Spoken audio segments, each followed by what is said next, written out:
Isn't it about time you took control of your IT assets, those very valuable assets that you own? This is a three-stage process. Stage one involves you doing the first thing that you can do in respect of a website, which is reserve and register your domain name.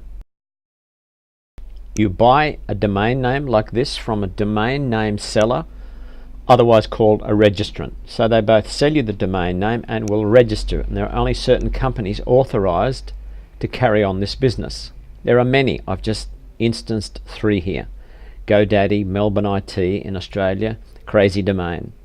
Once you purchase the domain name, you will have normally paid via credit card, or you may be invoiced depending on your arrangements, but that then will become an annual or biannual payment that you'll make depending on what level of domain name it is. In the creation of the account, you'll create a username and password. This is the first crucial bit of information that you should have within your control, and you should have disaster procedures in place just in case the person that has it or you lose the detail. If you lose the detail, if you lose the username and password, or somehow lose control of these assets, you'll lose control of the website. So this is the first red flag area. Once you have control by logging into the back end of your domain name, you can direct that domain name to stage 2, which is the hosting company. Now the hosting company, this is stage 2. At this stage, you will be choosing a company, and again you can find them via a Google search, to host your domain name. Once you have an account with that hosting company, you will create a second username and password, and that will give you access to many things, including email addresses and things like that, but mainly it will give you access to the cPanel. If you don't know what I'm talking about, you should get to understand what I'm talking about. You may not need to have all the technical knowledge, but you need to know where the passwords and where the usernames are. Once you have access to the cPanel, you can start creating web pages. That's stage 2 completed. Now we come to stage 3. We have our domain name. We have that domain name pointed towards a hosting company. Now stage 3 is all about creating the website.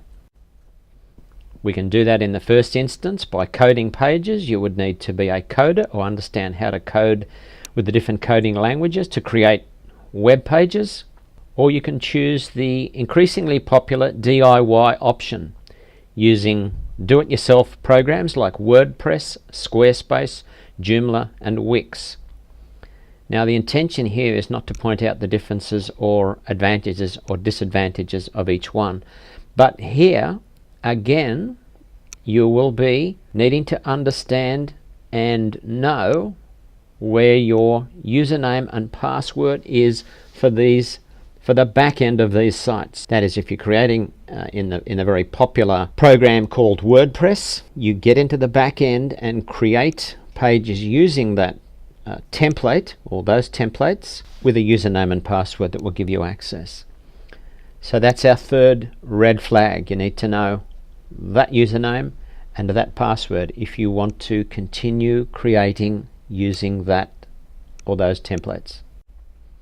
And of course you can add in plugins, and you can buy different themes within WordPress, for example, or many of the other do-it-yourself website creation programs. So let's just go over this again.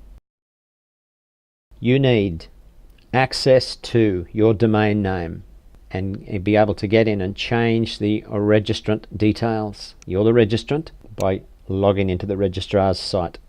Secondly, you need to have access to the hosting company, to which company or to which website your domain is pointing.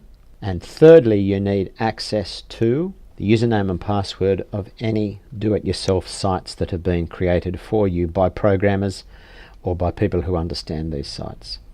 If you are weak in any particular of these red boxes, you've lost control of your website. The problems that I'm talking about that could be heading in your direction are the IT director dies and you don't know where the details are. Your IT person becomes hostile and refuses to tell you where they are, or goes to your opposition. You have access to them, but you don't have any backup. Something happens to you, they could be lost. And there are many other potential misadventures that could occur within your business, and this website, which really is such a huge asset in your business and the whole picture of your business, is at risk. Get these three red flags, get to know who, what, where and when, and put them in a position where you will be protected into the future.